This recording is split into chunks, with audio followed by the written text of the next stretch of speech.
की और साथ ही साथ भारत ने क्या एक्शन लिया, कैसे लिया, भारत की रणनीति क्या है, इसकी भी जानकारी सर्वदलीय बैठक में दी जाएगी भारत सरकार की तरफ से। इसलिए सभी दलों को कल आमंत्रित किया गया है और रक्षा मंत्री की अध्यक्षता में यह बैठक बुलाई गई है। राजनाथ सिंह बैठक की अध्यक्षता करेंगे, साथ ही साथ गृह मंत्री अमित शाह भी मौजूद रहेंगे। इस वक्त की बड़ी खबर आपको बता दें, और ये कैबिनेट बैठक की इस वक्त आप तस्वीर देख रहे हैं। कैबिनेट बैठक इस वक्त चल रही थी, थोड़ी उसकी तस्वीर इस वक्त हम आपको दिखा रहे हैं। कैबिनेट ब्रीफिंग की तस्वीर, एक्सक्लूसिव तस्वीर इस वक्त आप देख रहे हैं। प्रधानमंत्री नरेंद्र मोदी, रक्षा मंत्री राजनाथ सिंह जो हैं वो बैठे हुए हैं और यहां पर प्रधानमंत्री ने सेना के तीनों अंगों की तारीफ की है, जिस पर मेज थपथपाकर प्रधानमंत्री की बात से सहमति जताई गई।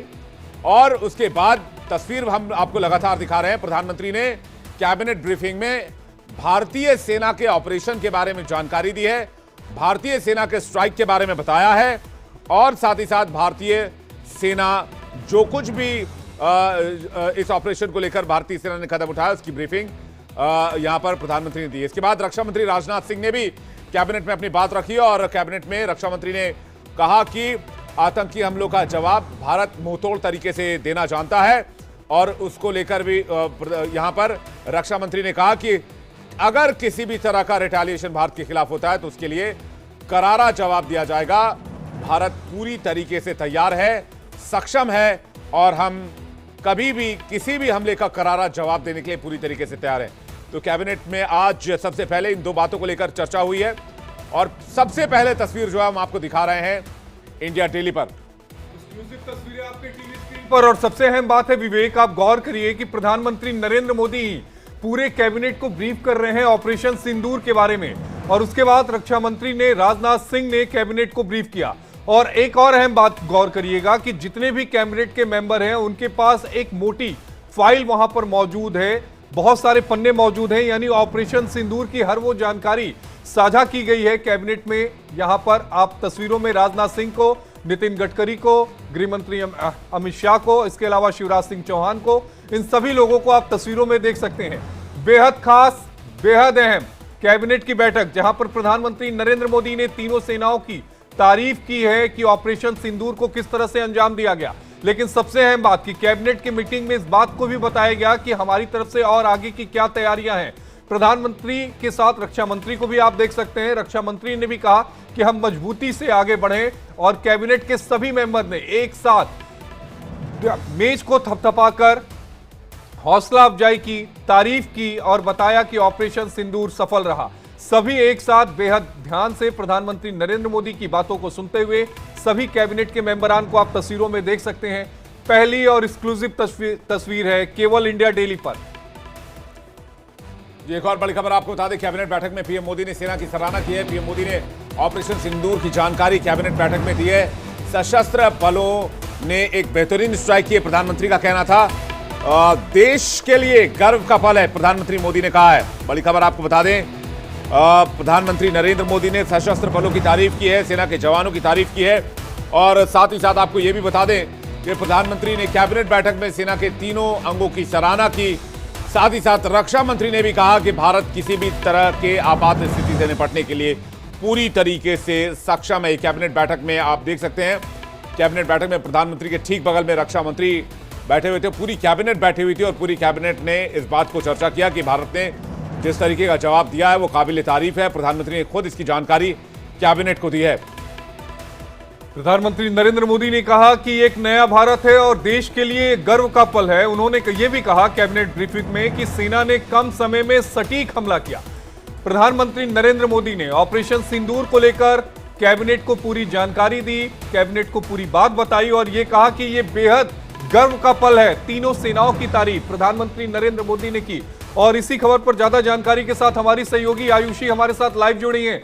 आयुषी, प्रधानमंत्री नरेंद्र मोदी ने सेना के तीनों अंगों की तारीफ की और यह कहा कि यह देश के लिए बेहद गर्व का पल है। इसके अलावा सर्वदलीय बैठक भी कल बुलाई जा रही है, उसके बारे में भी डिटेल जानकारी दीजिएगा। जी आशीष, बिल्कुल आज सीसीएस की बैठक बुलाई गई थी। उसके ठीक बाद कैबिनेट की बैठक हुई जिसमें प्रधानमंत्री नरेंद्र मोदी ने खुद ऑपरेशन सिंदूर की जानकारी जो है वो कैबिनेट मेंबर्स को उन्होंने दी और उसके साथ ही उन्होंने तीनों सेना प्रमुखों की तीनों सेना बल की जो है उन्होंने तारीफ की। कहा ये गौरवान्वित करने वाला पल है कि प्रधानमंत्री कुछ सोचते हैं, कुछ कहते हैं और सेना उसको कर दिखाती है। और इसी तरीके से जो दृश्य आज बीती रात देखने को मिला है उसको लेकर जो है शाबाशी दी गई है सेनाओं को। लेकिन वहीं दूसरी तरफ मैं आपको बता दूं, कल सर्वदलीय बैठक बुलाई गई है। कल 11 बजे का समय तय किया गया है जब सर्वदलीय बैठक बुलाई जा रही है, जिसकी अध्यक्षता खुद राजनाथ सिंह जो कि रक्षा मंत्री हैं वो करेंगे। हालांकि इस बैठक में आपको बता दें अमित शाह भी मौजूद रहेंगे जो कि गृह मंत्री हैं। इसके अलावा किरण रिजिजू भी मौजूद रहेंगे, राहुल गांधी, मल्लिकार्जुन खड़गे और ऐसे तमाम जो फ्लोर लीडर्स हैं अलग अलग पॉलिटिकल पार्टीज के, वो भी कल उस बैठक में मौजूद रहेंगे। हमने देखा था किस तरीके से सीसीएस की बैठक जब पहली बैठक हुई थी, सर्वदलीय बैठक के बारे में आप जानकारी दे रही हैं आयुषी, क्या ठीक बात जो है सर्वदलीय बैठक में प्रधानमंत्री भी रहेंगे? देखिए, प्रधानमंत्री नरेंद्र मोदी के भी रहने की वहां पे कोई ऐसी खबर नहीं आई है क्योंकि इसकी अध्यक्षता जब राजनाथ सिंह कर रहे हैं तो उस हिसाब से देखा जाए तो प्रधानमंत्री अभी वहां उस बैठक में मौजूद नहीं रहेंगे। हालांकि पिछली बार भी विपक्ष ने ये सवाल खड़े किया था कि अगर सर्वदलीय बैठक बुलाई गई है तो प्रधानमंत्री को भी वहां होना चाहिए, लेकिन प्रधानमंत्री पिछली बार भी नहीं थे। और इस बार भी जो अभी तक अपडेट आ रही है, जो सूत्र बता रहे हैं कि इसकी अध्यक्षता जो है वो राजनाथ सिंह करते नजर आएंगे इस बैठक की। और इस बैठक में उन्हें बताया जाएगा कि आखिर ऑपरेशन सिंदूर को कैसे हमारे देश की सेना ने अंजाम दिया है। क्योंकि देखिए पिछले जो भी स्ट्राइक्स हुए हैं पाकिस्तान पे, जब जो मोदी सरकार ने किए हैं उसको लेकर विपक्ष ने समय समय पर सवाल खड़े किए हैं कि सबूत नहीं है, ये नहीं है, वो नहीं है। लेकिन इस बार इतने सबूत महज कुछ ही घंटों में आपको इंटरनेट पे फ्लोट करते हुए दिख गए। पाकिस्तान कितने सबूत देते हुए नजर आ गया कि इस बार विपक्ष के पास, अरे वो तो छोड़िए आयुषी, पाकिस्तान के लोग जिनके हाथों में मोबाइल है वही भारत के लिए रिपोर्टिंग करते नजर आए, वही अपने कैमरों से उन तस्वीरों को कैद करते हुए नजर आए जिन आतंकी संगठनों को भारत ने निशाना बनाया। वो खुद बता रहे हैं कि यहां पर एक कैंप चलता था। वो सारी तस्वीरें भी अब इंटरनेट पर उपलब्ध हैं जहां पर पाकिस्तान के आवाम भारतीय चैनलों के लिए, भारत के लिए रिपोर्टिंग करते नजर आ रहे हैं। बिल्कुल सही कह रहे हैं आशीष आप। वहां के आवाम और वहां के लोग जो अपने फोन से रिपोर्टिंग कर रहे हैं, जो दृश्य दिखा रहे हैं कि देखिए ये वो मस्जिद थी जहां पे इस तरह के आतंकवादी बैठते थे, गलत लोग बैठते थे और वहां पे बैठकें होती थी। आज वो मस्जिद गिर गई है इस हमले में। इस तरह की जो कई तस्वीरें हैं, मुझे लगता है कि पाकिस्तान की जनता ने मोदी सरकार का आधा काम आसान कर दिया है। मतलब कि एयर स्ट्राइक तो हुआ, मिसाइल छोड़ा गया, 9 जगहों पे 9 ठिकानों पर आतंकवादियों को ढेर किया गया, लेकिन उसके बाद भी अगर सबूत की बात करें तो पाकिस्तान इस बार आयुषी इन सबूतों में है। मैं ये भी था कि कितनी हाई सिक्योरिटी में इन आतंकियों के जो कैंप होते थे वो ऑपरेट किए जाते थे। और इन तस्वीरों में यह भी समझ में आया कि ये जो कैंप्स थे जिनको मदरसा नाम दिया गया था, ये कितने मजबूत बने हुए थे और कितने बड़े इलाके में। दूसरी तरफ हम फेंसिंग के देखते हैं जहां पर पाकिस्तानी आवाम रहती है, वो गुर्बत में रहती है, एक मंजिला इमारत है, कहीं पर झोपड़ियां हैं। लेकिन दूसरी तरफ देखें जहां पर ये आतंकियों को ट्रेनिंग दी जाती थी वो आलीशान बने हुए हैं। बिल्कुल सही कह रहे हैं आशीष आप। और आपको मैं बता दूं कि ये हम सबको पता है कि हमारे देश की जो इंटेलिजेंस की टीम है वो आज से नहीं बल्कि दशकों से इन ठिकानों का पता अपने पास रखी हुई थी। मतलब मेरा मानना है कि हमारे देश में जो इंटेलिजेंस में काम कर रहे हर एक अधिकारी है उनको पता है कि आतंकवादी के ठिकाने कहां कहां पाकिस्तान और पीओके में है। लेकिन ये पहली बार हुआ है कि उनके मजबूत ठिकानों को भारत ने ढेर कर दिया है, भारत की सेना ने ढेर कर दिया है। पता पहले से था कि ठिकाने वहां हैं, लेकिन उन ठिकानों तक पहुंचने की जो प्रिसाइज अटैक हमने वो नहीं की जाती। प्रिसाइज अटैक हमने पहले हमने भी बालाकोट में की थी जब एयर स्ट्राइक हमने किया था। हालांकि तब हमने पाकिस्तान के अंदर कार्रवाई नहीं की थी। 1971 के बाद हमने पाकिस्तान के अंदर कार्रवाई नहीं की। लेकिन इस बार यह बता दिया अगर जरूरत पड़ी तो पाकिस्तान में भी घुसने से हम गुरेज नहीं करेंगे। 54 सालों के बाद विवेक पहली बार ऐसा मौका आया कि हमने पाकिस्तान के भीतर घुसकर स्ट्राइक की हो। बिल्कुल, पाकिस्तान की टेरिटरी में जाकर, पाकिस्तान के अंदर घुसकर पाकिस्तान को मारा है। और हमने बता दिया कि अगर आतंकी पाकिस्तान के किसी भी हिस्से में बैठे हैं, छिपे हैं, तो वो वहां पर सेफ नहीं है, वो वहां पर बच नहीं सकते। दो बेहद खास मेहमान इस वक्त हमारे साथ जुड़े हुए हैं, मेजर जनरल अभय कार्की सर और राकेश शर्मा जी, पूर्व एयरफोर्स अधिकारी हैं। सबसे पहले कार्की सर आपका रुख करेंगे, और ये जो बात लगातार की जा रही है 71 के बाद, लगभग 54 साल के बाद, जैसा कि आशीष ने भी कहा, भारत ने पाकिस्तान की टेरिटरी पर जाकर उन इलाकों को निशाने पर लिया जो आतंकवादियों के कैंप कहे जाते थे। तो क्या यह मैसेज क्लियर है कि आप पाकिस्तान में कहीं भी हो, ऐसा नहीं हम सिर्फ पीओके के लॉन्चिंग पैड्स को निशाना बनाएंगे, हम पूरे पाकिस्तान में कहीं भी लॉन्चिंग पैड्स को अटैक कर सकते हैं? ये जो आपने बोला बिल्कुल ठीक बोला है। पहले हमने क्या किया था, जब पहले स्ट्राइक्स थे हमने अपने को लिमिट किया था पाकिस्तान ऑक्यूपाइड कश्मीर के इलाके में, जिसको पीओजीके भी कहा जाता है। और पाकिस्तान यही सोचता था कि जो भी रिटेलिएशन इंडिया का आएगा वो एस्केलेशन को बचाने के लिए उसी इलाके में आता जाएगा। इसीलिए वो एलसी के इलाके को छोड़ के, लाइन ऑफ कंट्रोल को इलाके छोड़ के, इंटरनेशनल बॉर्डर जो कि जम्मू से नीचे है उसको हम नहीं एक्टिवेट करेंगे, क्योंकि इंटरनेशनल बॉर्डर को आप अगर क्रॉस करो तो एक्ट ऑफ वॉर माना जाता है। जो इनका पाकिस्तान ऑक्यूपाइड कश्मीर है वो हमारा टेरिटरी हम मानते हैं। तो इस लाइन को लेते हुए पाकिस्तान की जरूरत होती थी कि बार बार हमें तंग करेगा, और अपने को तैयार रखता था सिर्फ उस इलाके में जहां पे पाकिस्तान ऑक्यूपाइड कश्मीर था। इस बार मोदी जी ने बाहर जाके उनको मारा है, और एक जगह 9 जगह पे मारा है। तो ये एक बहुत तगड़ी मैसेजिंग है, और ये पाकिस्तान को पहले ही पता लगना चाहिए था कि ये पॉलिटिकल लीडरशिप और नया हिंदुस्तान जो है वो अपनी पुरानी सेल्फ डिफाइंड लिमिट्स पे नहीं रहेगा। खुद हमने अपने को बांधा हुआ था, और जो मोदी जी ने भी बोला था मैंने फोर्सेस को फ्री हैंड दिया है, उसका मतलब यही था कि आप अपनी प्लानिंग पाकिस्तान ऑक्यूपाइड कश्मीर के इलाके तक ही सीमित ना रखें। आप फ्रीली सोचें कि कहां पे जो आया था हमें मारने उसकी शहरग है या उसका जो नर्व सेंटर है और जो उसकी टॉप लीडरशिप है कहां कहां पे है, वहां पे हम मारेंगे, और किस जगह पे है और पाकिस्तान क्या जवाब देगा वो मेरे पे छोड़ दो।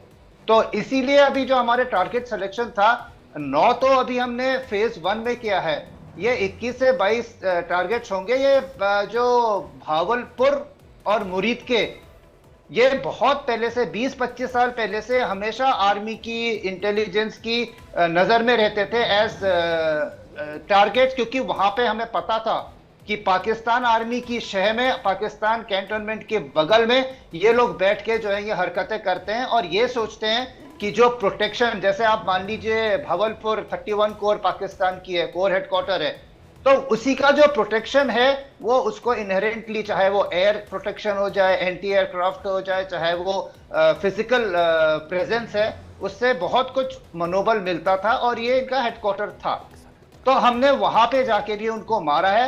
इससे पाकिस्तानी आर्मी की जो थू हुई है कि वो अपनी कैंटोनमेंट के इलाके में ही किसी को नहीं बचा पाए, तो बाकी क्या बचाएंगे। और दूसरा, जहां तक कि ये सिविलियन की बात कर रहे थे पाकिस्तानी पत्रकार आके, इनमें अभी मैं आपको पीछे ले जाता हूं।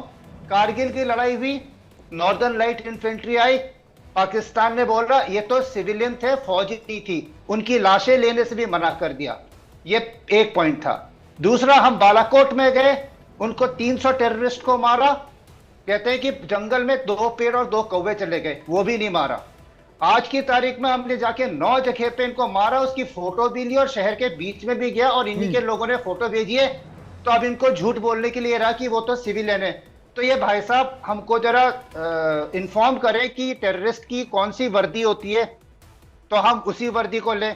वैसे जहां तक अब नया हम देखते हैं, जो इनके आर्मी के चीफ हैं वो खुद एक मुल्ला की तरह बोलते हैं, और वो भी इसी कैटेगरी में अभी आ गए। अभी तक जो फौज थी उसका एक रुतबा था और एक वो अलग किस्म से ethics, rules of conduct, rules of warfare को फॉलो करती थी। लेकिन आज की जो इस्लामाइज्ड, ये जो रेडिकलाइज्ड आर्मी है, ये खुद मुल्ला बन गई है। तो ये खुद हमें बताएं कि कौन सी वर्दी मुल्लों की होती है। और आज की तारीख में अगर आपको पता था ये आपने कौन सी वर्दी होती है, कौन सी वर्दी होती है, रमन हमारे साथ स्क्रीन पर हमें दिख रहे हैं। रमन, और दूसरा एक और पॉइंट जी, अगर हमें पता है मुरीद के और भावलपुर, मतलब ये तो फौज का बच्चा बच्चा जानता है कि यहाँ पे ये सब छुपे हुए हैं और इनको ये पालते हैं। तो जब हमको पता था कि यहाँ पे टारगेटिंग हो सकती है, आपको अपने बीबी जी, बच्चों के साथ जी। वहां सोना जरूरी था। राकेश जी कुछ कहना ये जो चाहेंगे? राकेश हाफिज जी के पास सईद का चल लेते हैं। भाई है, हाफिज सईद का भतीजा है, ये भी तो टेररिस्ट है। क्यों ये अपने परिवारों के बीच में छुप के सो रहे थे? वहां पे बिल्कुल बम सही गिरा बात है सर, यही बात और हमने अपने भी कहा बच्चों को कि भी मरवा दिया, अपनी बीवियों महिलाओं को और मरवा बच्चों दिया, की अपनी आड़ में बहनों को रहने मरवा वाले दिया। ये हमास वाला पूरा एकदम मोडस ऑपरेंडी है। एक और जी एक और लास्ट बात, हाफिज सईद को अभी वो आया था कि मेरी पूरी फैमिली मर गई, मेरे को भी मार दो। मैं 14 दिन पहले आपको बता रहा हूं, हमारी बहनों ने बोला था पहलगाम में मेरे शौहर को मार दिया, मेरे आदमी को मार दिया, मेरे को भी मार दो। मसूद अजहर ने ये बात कही है कि और मुझे भी मार दो। उनको जी, हाँ, मसूद उनको अजहर क्या ने। बताया गया था, जाओ मोदी को बताओ। और आपके मसूद अजहर को मेरी ख्वाहिश है कि आप बताएं अपने थ्रू कि नहीं, वो मुनीर खुद ही के पास बता रहा जाओ है कि और मुझे उसको भी मार दो। बताओ कि रमन मोदी के ने पास मारा है। चलूंगा, मैं आपके पास आऊंगा, लेकिन रमन उस एरिया में मौजूद है, बॉर्डर के उस हिस्से में मौजूद है जहां पर यह कहा गया है कि उस एरिया को धीरे धीरे खाली करिए, क्योंकि बॉर्डर की तरफ से लगातार पाकिस्तान की तरफ से सीज फायर का उल्लंघन हो रहा है, गोलीबारी की जा रही है। रमन, तस्वीरें बताइएगा, जानकारियां दीजिएगा, क्या कुछ चल रहा है बॉर्डर के इलाके में। जी हाँ आशीष, देखिए जिस तरीके से लगातार भारत की तरफ से कठोरतम कार्रवाई जो है वो पाकिस्तान और पीओके के इलाके के अंदर आतंकी कैंपों पर की गई है, उसके बाद पाकिस्तान की सेना बौखलाई हुई है। जिस तरीके से कुपवाड़ा से लेकर पुंछ तक लगातार युद्ध विराम का उल्लंघन हुआ है, अब ये भी डर सता रहा है कि कहीं जो पुंछ के नीचे राजौरी, नौशहरा, सुंदरबनी और अखनूर सेक्टर का जो इलाका है वहाँ पर भी पाकिस्तान की शेलिंग न शुरू हो जाए। इसलिए एहतियातन तौर पर यहाँ पर अगर आप देखेंगे तो बहुत सारे लोग जो हैं, खासतौर पर बच्चे और महिलाएं जो हैं, उनको फिलहाल घर से बाहर जो है वो दूर भेजा जा रहा है, ताकि अगर पाकिस्तान की तरफ से कोई भी फायरिंग होती है तो उससे इनको सुरक्षित रखा जा सके। एक मिनट, ये नाम बताइए आपके यहाँ का। मेरा नाम ममता देवी। ये बताइए क्यों आप लोग यहाँ से जा रहे हैं, किस बात का डर? फायरिंग हो रही है इसलिए जा रहे हैं। फायरिंग का डर है आप लोगों हाँ को? जी, पहले भी कई बार ऐसे आप लोगों को? पहले भी होया। ये बताइए, जो आज आप सो रहे थे, सुबह उठे और आपको मालूम चला कि भारत की सेना ने ये कार्रवाई कर दी है पाकिस्तान के खिलाफ, अच्छा लगा? सीना चौड़ा हो गया आपका? सीना तो चौड़ा हुआ है, पर हम भी डर रहे हैं ना, इसलिए जा रहे हैं। हमने इतने टाइम जाता है कोई घर छोड़कर? इस टाइम पता है आपको, कोई बच्चे हैं छोटे छोटे, यही डर रहे हैं। छोटे बच्चों के लिए आप फिलहाल हाँ, इसलिए जा रहे हैं। पूरा गांव जो है यहाँ से धीरे धीरे जा रहा है? हाँ, पूरा गाँव ही जा रहा है। आपका क्या नाम है? रीता देवी। ये बताइए, आप क्यों, कहाँ जा रहे हैं आप लोग? क्यों जा रहे हैं? फायरिंग हो रही है। फायरिंग का डर है आपको? अभी फायरिंग हुई तो नहीं है लेकिन डर है आपको? हाँ, तो किसी ने बोला आपको यहाँ से निकलने के लिए, खाली करने के लिए? देखिए, प्रशासन भी जो है वो नहीं चाहता है कि अगर किसी तरीके का मिस एडवेंचर पाकिस्तान करता है तो उसमें किसी भी तरीके के लोकल लोग जो हैं, स्थानीय लोग हैं, वो उनको कोई नुकसान हो। मैं इस समय अखनूर सेक्टर में हूँ, एग्जैक्ट लोकेशन आपको नहीं बताऊंगा सुरक्षा कारणों से, लेकिन यहाँ पर अगर आप देखेंगे तो बहुत सारा एक्टिविटीज़ जो है वो यहाँ पर इस समय चल रही है। लोग जो हैं वो खास तौर पर जो महिलाएं हैं, बच्चे हैं, उनको अपने घरों से दूर लिया जा सकता है। यहाँ पीछे आप देखिए, ऑटो जो हैं वो लगातार भरे जा रहे हैं। इन ऑटो में महिलाओं और बच्चों को सुरक्षित स्थानों पर लिया जा रहा है, जहाँ पर किसी तरीके का खतरा ना हो, जहाँ पर पाकिस्तान का गोला जो है वो पहुँच ना सके। तो ये आप देखिए, ऑटो में लोग जो हैं अपने अपनों को जो है वो यहाँ से सुरक्षित स्थानों की तरफ बाहर भेज रहे हैं। जितने भी लोग हैं वो अपने बैग पैक कर कर यहाँ से निकल रहे हैं। दूसरी तरफ अगर मैं आपको यहाँ से तस्वीर दिखाने की कोशिश करूँगा पीछे से कि यहाँ पर क्या कुछ हालात है, ये देखिए, ये टेम्पो है और इस टेम्पो में भी जो महिलाएं हैं वो यहाँ से निकलने की कवायद कर रहे हैं और सामान जो है वो उन्होंने अपना पीछे जो है यहाँ आपके पास पर- वापस ये देखिए, लौटेंगे। आप लोग तिलक कहाँ जा रहे हैं? देवसर जी सब कुछ कह रहे हैं, उनकी बाइट आ रही है, वो सुनते हैं एक बार, क्योंकि वो नेशनल सिक्योरिटी एडवाइजर बोर्ड के मेंबर हैं और भारत के सेक्शन पर क्या कह रहे हैं। इस बोर्ड का गठन अभी चंद दिन पहले किया गया है।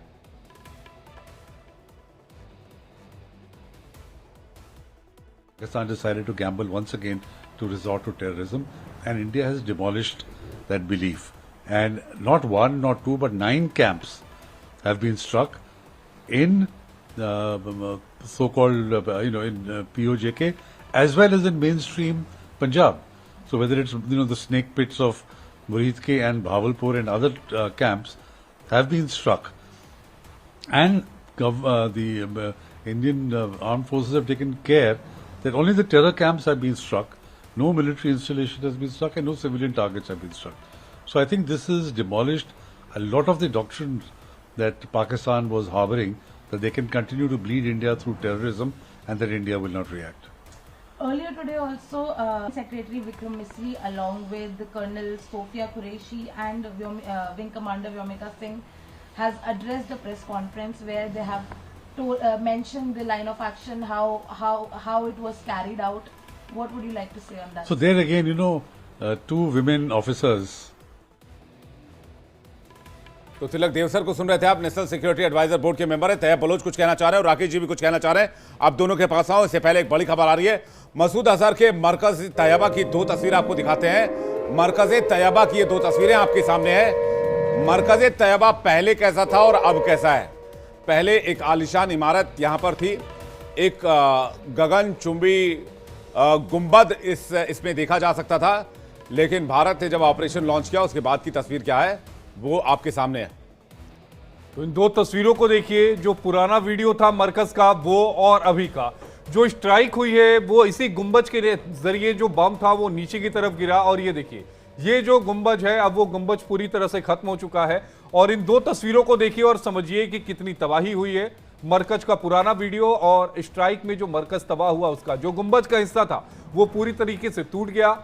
ये उसके बाहर का इलाका है, कुछ हिस्से अंदर के हैं कुछ बाहर के हैं। वो तस्वीरें हम आपको दिखा रहे हैं, मरकज का पुराना वीडियो और स्ट्राइक में जो मरकज तबाह हुआ है उसका। दो तस्वीरें आपके सामने। राकेश जी कुछ कहना चाह रहे हैं, उसके बाद तैयब बलोच आपके रिएक्शन के पास के लिए आ रहा हूं। राकेश जी काफी देर से इंतजार कर रहे हैं। राकेश जी,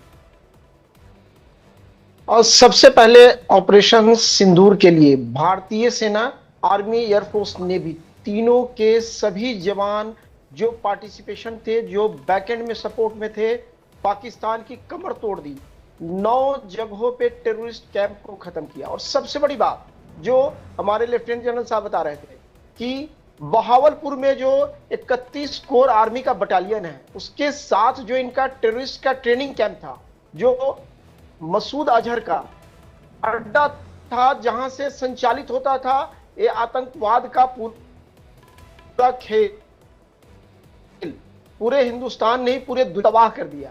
और आज देख के बहुत अच्छा लगा। मुझे लगता है कि जितने भी भारतवासी 140 करोड़ की एक खूंखार आतंकवादी जो सीना चौड़ा करके बोलता था कि भारत में घुस के मारेंगे, आज रो रहा था कि मुझे क्यों छोड़ दिया।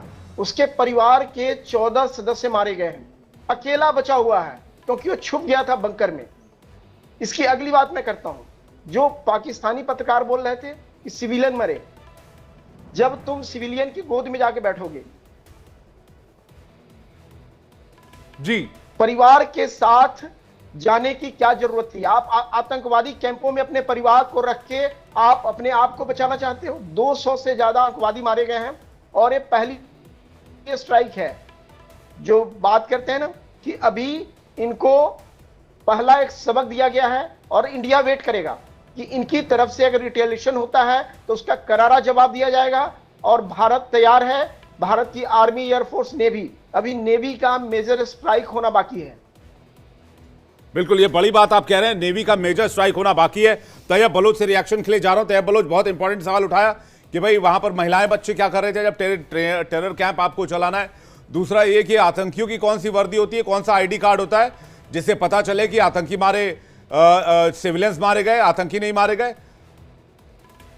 देखिए, सबसे पहले तो ये आपका दावा है, आपका क्लेम है कि ये जो है वो दहशतगर्दों के कैंप थे, जबकि हम तो इनको मस्जिद को देख रहे हैं। आपने तो मस्जिद जो है वो उसको स्ट्राइक किया है। तैयब बलूच साहब, अगर मस्जिद में आप दहशतगर्दों को पालेंगे, उनको ट्रेनिंग देंगे तो उसको क्या कहेंगे हम? मस्जिद में कौन से दहशतगर्द पाले जाते हैं? दहशतगर्द तो आरएसएस के हैं। ये तो आप बेहतर बताएंगे ना बलोच साहब, मस्जिद में कौन से दहशतगर्द पाले जाते हैं? आपका प्राइम 55 सालों से आप लोग दहशतगर्दों को पाल रहे हैं तो एक्सपीरियंस आपके पास है, हमारे पास तो कोई दहशतगर्द है नहीं, तो हमें अनुभव है नहीं। तो अनुभव आपके पास है, आप अपने अनुभव को बताइए। अमेरिका के सदर प्रेसिडेंट ट्रंप ने भी जो है शटअप कॉल दी है इंडिया को। ये दहशतगर्दी क्या काम थी कि आपने जो है कुछ पलों के लिए रोकूंगा। इस वक्त एक बड़ी खबर सामने आ रही है। राष्ट्रपति द्रौपदी मुर्मू से मिलने पहुंचे हैं प्रधानमंत्री नरेंद्र मोदी। ऑपरेशन सिंदूर के बाद ये पहली मुलाकात हो रही है और ऑपरेशन सिंदूर की पूरी जानकारी प्रधानमंत्री नरेंद्र मोदी महामहिम को देंगे। इससे पहले हमने देखा, आपको दिखाया कि कैबिनेट में किस तरह से प्रधानमंत्री नरेंद्र मोदी पूरी कैबिनेट को ऑपरेशन सिंदूर के बारे में जानकारी दे रहे थे। भारतीय सेना पर किस तरह का गर्व है वो प्रधानमंत्री नरेंद्र मोदी बता रहे थे और उन्होंने कहा कि ये गर्व का पल है। और अब राष्ट्रपति मुर्मू से प्रधानमंत्री नरेंद्र मोदी की मुलाकात हो रही है। तैयब बलूच, आप कुछ कह रहे थे, फिर रमन के पास जाऊंगा। बिल्कुल, और तस्वीर भी दिखाना चाहेंगे। इस वक्त तस्वीरें आ रही हैं प्रधानमंत्री नरेंद्र मोदी का एक कारकेड आप देख रहे हैं, उनका काफिला जो कि राष्ट्रपति भवन पहुंचा है। और ये तस्वीर हम आपको सीधा राष्ट्रपति भवन के बाहर से दिखा रहे हैं, जहां प्रधानमंत्री का काफिला पहुंचा है। और कहा जा रहा है कि राष्ट्रपति द्रौपदी मुर्मू से मुलाकात करने के लिए पहुंचे हैं प्रधानमंत्री नरेंद्र मोदी। और साथ ही साथ ये भी जानकारी मिल रही है कि इस ऑपरेशन की पूरी जानकारी जो है वो राष्ट्रपति को दी जाएगी, राष्ट्रपति को अवगत कराया जाएगा इस पूरे ऑपरेशन के बारे में। ये ऑपरेशन कैसे लॉन्च किया गया, कैसे प्लान किया गया और किस तरह से इस ऑपरेशन को अंजाम दिया गया। तो राष्ट्रपति द्रौपदी मुर्मू से मिलने के लिए पीएम मोदी राष्ट्रपति भवन पहुंचे हैं ऑपरेशन सिंदूर की। और इस पर एक रिएक्शन ले लेते हैं विवेक। आयुषी हमारे साथ जुड़ी हैं। आयुषी, प्रधानमंत्री नरेंद्र मोदी महामहिम से मिलने पहुंचे, राष्ट्रपति भवन पहुंचे हुए हैं, जानकारी। पलक हमारे साथ मौजूद है विजय चौक से। पलक, बेहद अहम ये मुलाकात, ये तस्वीरें हम अपने दर्शकों को दिखा रहे हैं जहां प्रधानमंत्री नरेंद्र मोदी महामहिम से मिलने जा रहे हैं। किरण से ले लेते हैं। किरण, प्रधानमंत्री नरेंद्र मोदी महामहिम से मिलने जा रहे हैं, बेहद खास मुलाकात। बिल्कुल आशीष, ये बहुत ही खास मुलाकात है और ये खास मुलाकात उसके बाद है जो ऑपरेशन सिंदूर हुआ है, क्योंकि नो मोर ऑपरेशन सिंदूर। देखिए, ये वो वीडियो, छोटा सा क्लिप जो है वो जारी किया गया था प्रेस कॉन्फ्रेंस से पहले, और उसके बाद देखिए लगातार बैठकों का दौर चला। कैबिनेट में किस तरह से प्रधानमंत्री ने जो सेना थे, सेना के तमाम जवान जो ये पूरे ऑपरेशन में जुड़े हुए थे, उनको लेकर के उन्होंने उनकी तारीफ की, साथ ही कहा है कि देखिए ये गौरव का एक पल। और इसी के साथ अब देखिए द्रौपदी मुर्मू से मिलने के लिए जो प्रधानमंत्री का ये काफिला है वो पहुंचा है, और ये पहुंचे के बाद वहां पर मुलाकात होगी, पूरी ब्रीफिंग जो है वो दी जाएगी, किस तरह से जो हमने इस ऑपरेशन को अंजाम दिया, कैसे नजर बनी हुई थी, कौन कौन से ठिकाने थे, ये पूरी जानकारी दी जाएगी। और ये जानकारी देने के बाद इस बीच में देखिए एक और बड़ी खबर है, एक और बड़ी खबर आपको बता दें आशीष कि गृह मंत्री, यानी कि देखिए किस तरह से चारों तरफ जो है बैठकों का दौर, गृह मंत्री जो है वो कॉन्फ्रेंसिंग के जरिए 10 स्टेट के मुख्यमंत्री और साथ ही जो वहां के सचिव हैं उनके साथ बैठक करेंगे, क्योंकि देखिए बॉर्डर एरिया पे जो सेंसिटिव स्टेट है वहां पर सुरक्षा बनाए रखनी है और इसको लेकर के एक ये बैठक चलेगी। लेकिन इस बीच में तस्वीर हम लगातार दिखा रहे हैं, ये देखिए एक विक्ट्री के बाद, एक जीत के